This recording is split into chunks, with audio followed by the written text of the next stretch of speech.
League. It's an acronym that's a lot of alphabet soup. We don't have to use that one necessarily. We can just up or call it Summer League. But I'm excited to talk to you about just my observations of the first couple of games for the Grizzlies. I think we're going to be careful to put not too many eggs in one particular basket.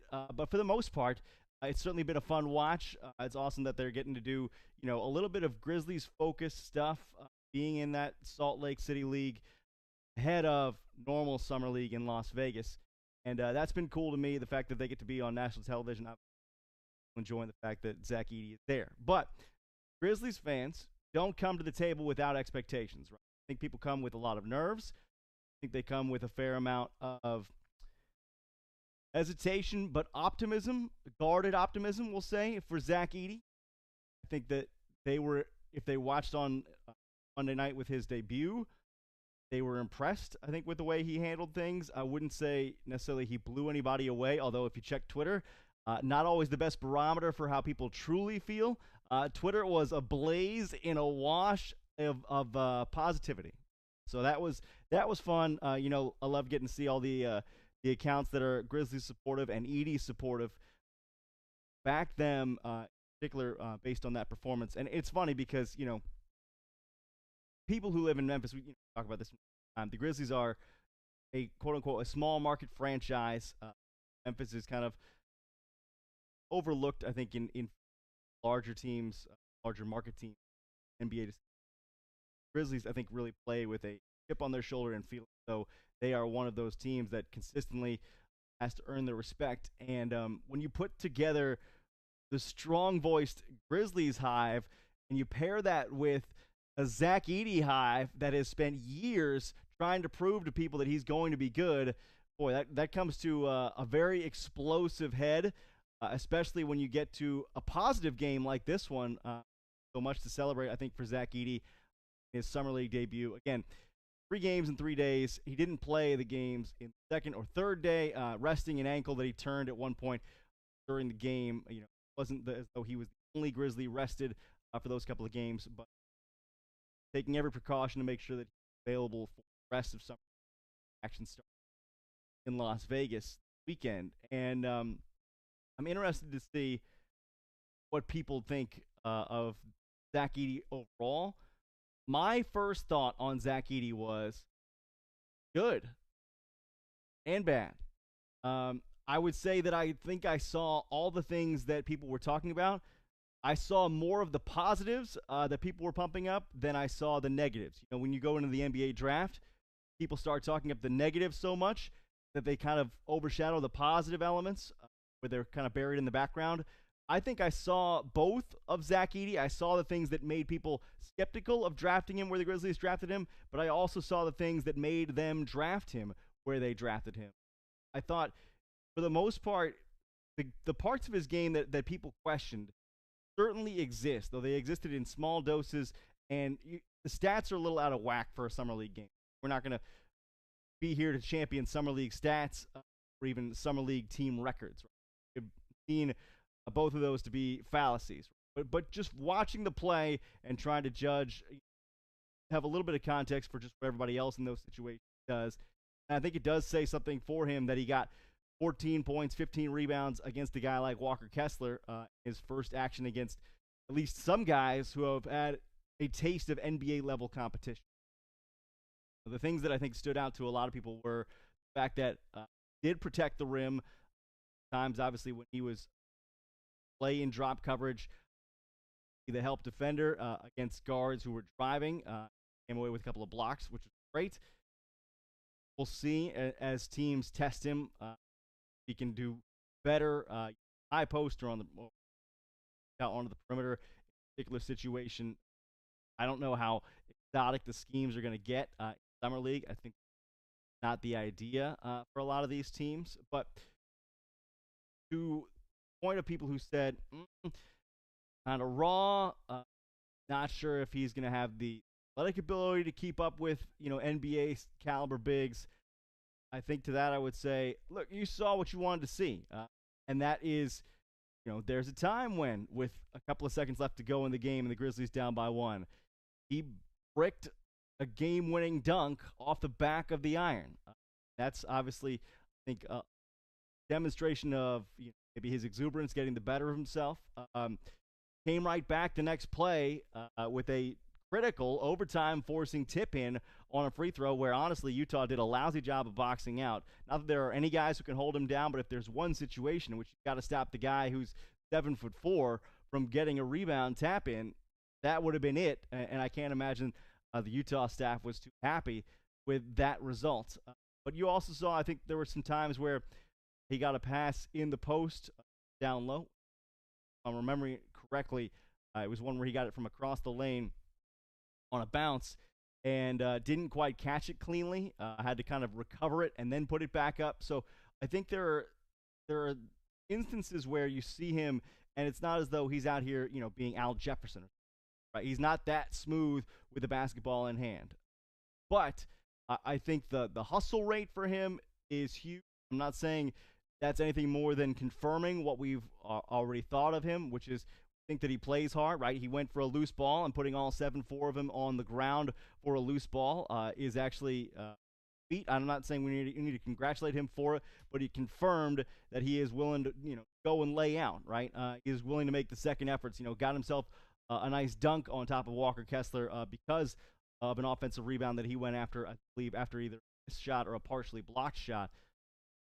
So, the hustle, the redoubled effort is certainly what you like to see for him. You saw some screening for Edey where he would step out, open up a lane, somebody, coming off the perimeter. And going to have to do that for John Morant, right? There certainly were other moments where for him, got him free. But I think on the whole, good showing for Zach Edey, particularly with regard to what he did offensively.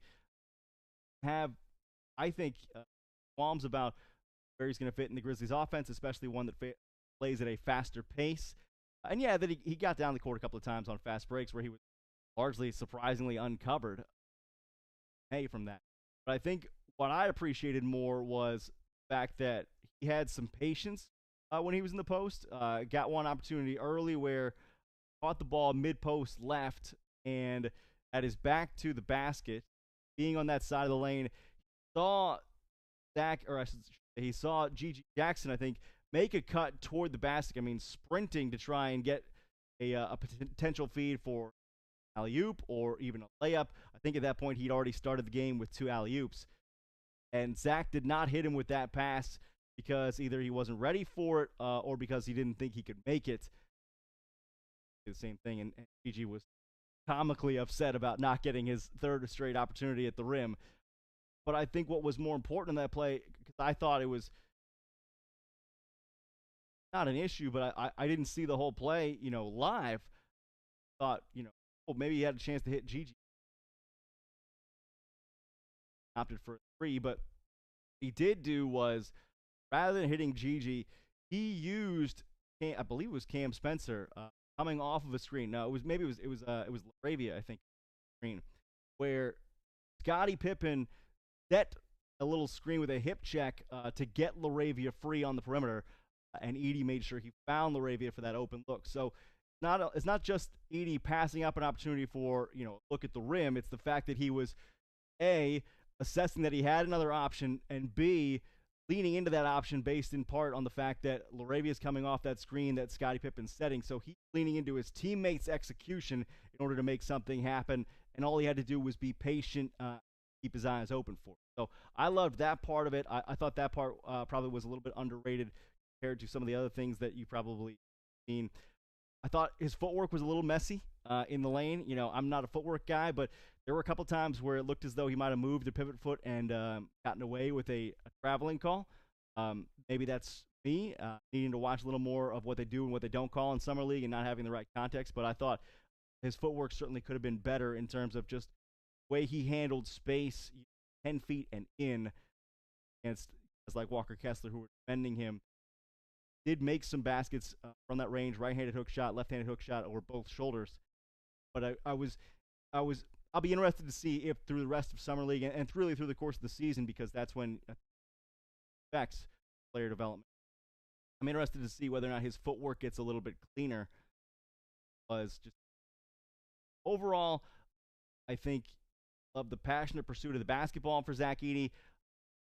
Appreciate his contributions defensively, certainly, and the offense, I think, is coming. Great to see that he played a huge role in the Grizzlies taking a game against a pretty good Jazz Summer League side to overtime on their home floor. He obviously, with a tip in, up for the missed putback that could have won, sending it to overtime. I thought that was awesome. So, as the guy who is going to be in line to probably start at center for the Memphis Grizzlies, at the very least, play meaningful rotation minutes center for the Memphis. When you look at the other guys behind him, we're going to go two different categories. One, the two-way guys. The other one, we're going to go wings. Let's go with the wings first. I think if I'm ranking these wings by hot, medium, and mild, I certainly know who my third place finisher is, but I'm not quite sure yet who my medium and my mild are. People are obviously scrutinizing the play of Jake LaRavia and GG Jackson pretty closely. We got bad GG in game one. Let's be honest about that. He is a guy who will give you a very, very high ceiling for what he can do in the basketball court, but also he'll give you a game like that where he was 0 for 1, 2, 3, 4, 5, 6, 7, 8, 9, 10 attempts from the three-point line. 0 for 10. I mean, there's a comfort level, I think, for him having been one of the fulcrums for the offense this season for the Memphis Grizzlies, taking that many shots, and I know they're encouraged to do that as well. There is a point where there are diminishing returns, right? Where if you just are not warm that night, leave it to somebody else. Not stretching the floor by missing again and again, finishing only 6 for 20. It's a lackluster game for GG Jackson, and that's to say nothing of the turnovers were considerable in both of his performances. Summer League City. And that was a disappointment because I think people really wanted him to be more proficient, maybe is the word for it, or, demonstrate that he had played, like 50-plus games during the regular season. He could handle himself where a lot of the other guys were going to be players who hadn't seen a lot of NBA action, certainly not to his level. And I think I'd have to put him in the medium category just because there were things that he did that were great. Obviously, in his second effort, came back with a much better game, the kind of game we expect from him. I think 14 points maybe in that second game. Maybe it was a little bit higher. 18 in that second game, 14 shots. And I think you get the good and the bad, but you have to take them both. So GG Jackson, again, one of the youngest players in the NBA to see significant time this past season. Guy who's going to keep growing. I'll rank him at the medium level. My hot level wings would definitely be Jake LaRavia. Recognize one game maybe is not the kind of thing to draw that conclusion from, but unlike other guys in what is an incredibly deep cadre of wings for the Memphis Grizzlies, I would say LaRavia, I think, showed some improvement. And people keep listing him as a power forward. I don't really buy that, but he does have some heft to him. In a way that I think Zaire Williams does not. He's a little more Santi Aldama on the build side of things, and that does, I think, surprise people because he can play comfortably, I think more comfortably, both inside and outside. Williams doesn't quite have girth, but he doesn't have that heft. Doesn't have sort of that sturdiness that LaRavia has. There's still growth due for Jake LaRavia, and he didn't have a blowout game by any means, but I think advantage of his opportunities in good ways, setting himself up well with Memphis. Expecting another step forward from him especially because 2 was kind of like year 1 for him. And I say that to say he grew a lot in year 2 the way people expected him to grow in year 1. Didn't quite get the hang of things. My mild was Jalen Wells because I think overall I liked what I saw on Jalen Wells' college tape. There were certainly times felt like he was set up well by his teammates for three-point shots and could knock down a couple of those, which is showed a lot in college. And they only scored 12 points a game in his one Washington State. What I did notice also was a little bit of what you saw on the college tape. It's a quick release on the three-point shot, which is good, but there are some times where he hunts a shot that's a little harder than it needs to be. One look where I think he kind of pivoted without anybody screening for him, turned and fired a fadeaway over his left shoulder, close to the 3-point line, if not right on the 3-point wing. And I'm looking at that and saying, all right, that's a confident shooter, right? But that's not necessarily the shot that you need. You're going to be a role-playing wing for the summer league. I don't know. I was a little befuddled by the shot selection at times for Wells. And there were, I think, other moments where he's done what he did in college, which was go to the rack and try and use a little bit of sleight of hand or just a Euro step, something where you're not necessarily going to run by somebody to the basket. You're going to have to use your length and some craftiness. I think he was bothered a little bit by the size on the inside that he was attacking when he would go to the rim. Not to say he can't play against that level of competition, size competition, about the regular. I think there were times where I think he made some crazy, tricky, off-balance shots. They're not always going to go down. I think I give him credit for that second game. It was not the most efficient performance, but I think that he showed a level of confidence playing. I felt like was appropriate for a guy who was picked in the second round. Probably has to change a little bit of the decision making, or maybe they purify it, if you will. There are just some impurities there. He's got to have a better thought process. What is the shot that we're going to take here, and how are we going to take it? That was my kind of mild, medium, hot wing players. What's most interesting to me, I think, is play this game. Two-way guys for the Memphis Grizzlies. 3 of them now. Is Trey Jemison, Scottie Pippen Jr. And honestly, I think you could say all 3 of those guys had pretty strong showings. Salt Lake City version of Summer League. Scottie Pippen Jr., I think most people know from having played with the Grizzlies for 20-plus games during the regular season. I think you saw a lot of the good, some of the bad. You'll live with, I think, some inefficiency from Scottie Pippen Jr. if he can run the offense well, and carried out his role pretty well in terms of an assist-to-turnover ratio.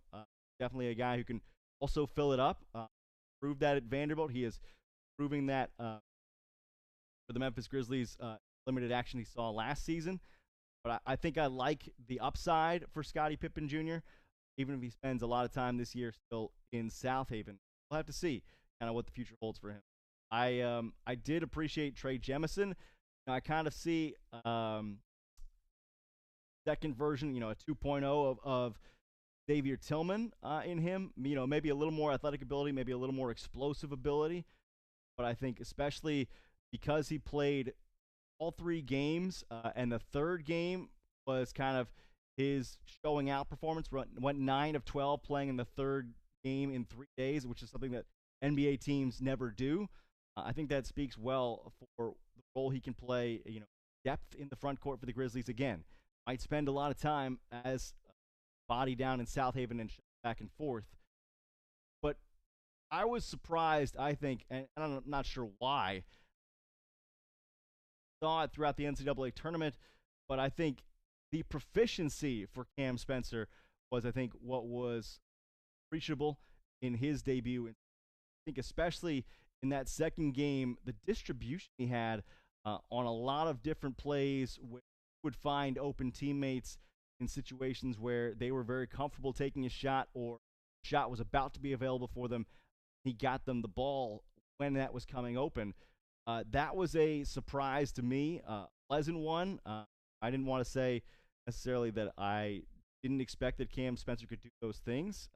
I thought he was a very good piece for UConn, but I think saw him play make in a way that is going to make the Grizzlies better if he is on their roster this year. Again, he's on a 2-way deal, but I think the things that maybe concern you for him is that he's not that big. I wouldn't say he's small. I wouldn't say he's, a lot smaller than necessarily like a Vince Williams. but he's already trying to come in and fit in where the Grizzlies have loaded the box, so to speak, wing depth, right? Go to Zaire and Laravia and Gigi and Vince Williams, and you can play Desmond Bain, Luke Kennard on the wing, right? Those types of guys. That's a lot of mouths to feed. So I'm not certain that Cam Spencer is going to make headway there against those guys. He's more of guard role, a distributor, and I think that's probably why it's incumbent upon him to show off the playmaking aspect. Because you never know how available Derrick Rose is going to be this year. I was really impressed. He's got a slow shot, I would say, comparatively speaking to other guys like Bain or Jalen Wells. It's not as quick a release for Cam Spencer, but boy, it goes in. That's at the end of the day, I think what counts. Took some 3-point shots from different places. Wasn't afraid to be kind of in the teeth of the defense at times. Pulled up for a mid-range at one point because that's what he was left with, and just drilled a 17-footer. So I was thrilled, honestly, by what Cam Spencer did. Summer League did Salt Lake City. I thought that was awesome.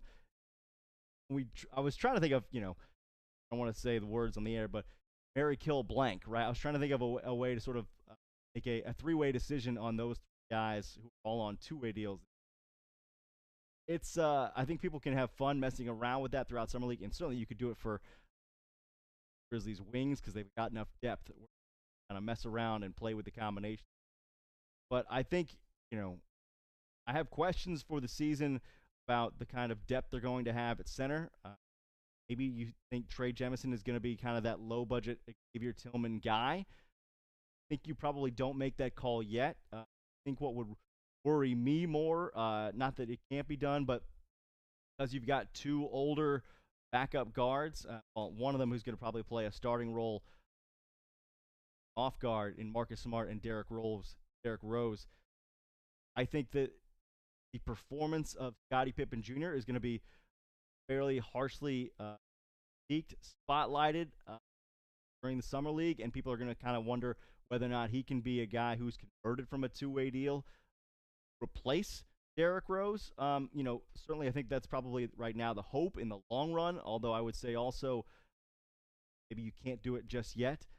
But what you need right now more than anything, I think, is ability behind Ja Morant, coming off of injury.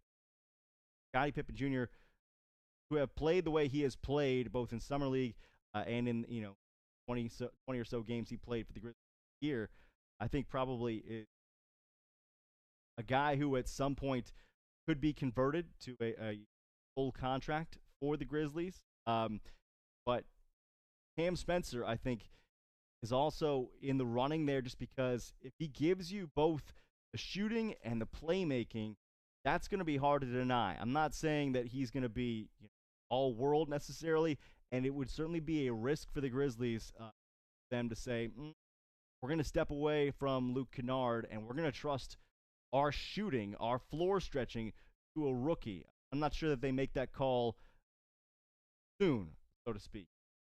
Maybe you wait for the season and see what Spencer's doing at South Haven and give him a little bit of run, trying to get his feet wet.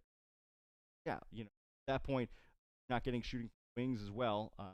Need him. But I think he has really good future potential. There are questions, obviously, about his size, what he can do defensively, the fact that he's not, athletic guy in the world, but just the proficiency.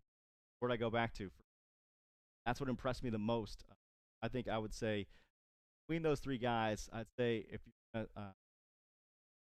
own, rent, and so leave on the shelf for now or put on layaway, I would say Scottie Pippen Jr. probably line to bought, quote unquote, by the Grizzlies. Cam Spencer rented, and Trey Jemison, how the front court depth holds up. I think Spencer maybe might be the best fit of those three guys, but not on this roster, not with the number of wing depth we have right now. Scarcity of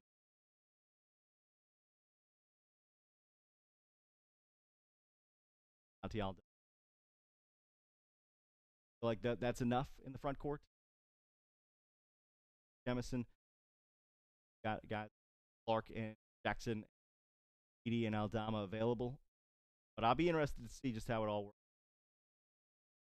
They at least say through the Salt Lake City Summer League Showcase, the Grizzlies do have fun guys to watch in Summer League, and the guys who are there are going to be talented enough where they can make a two-way contract, perhaps contribute.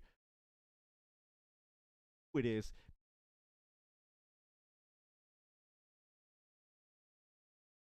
So that's what I got for you on the Grizzlies and their debut.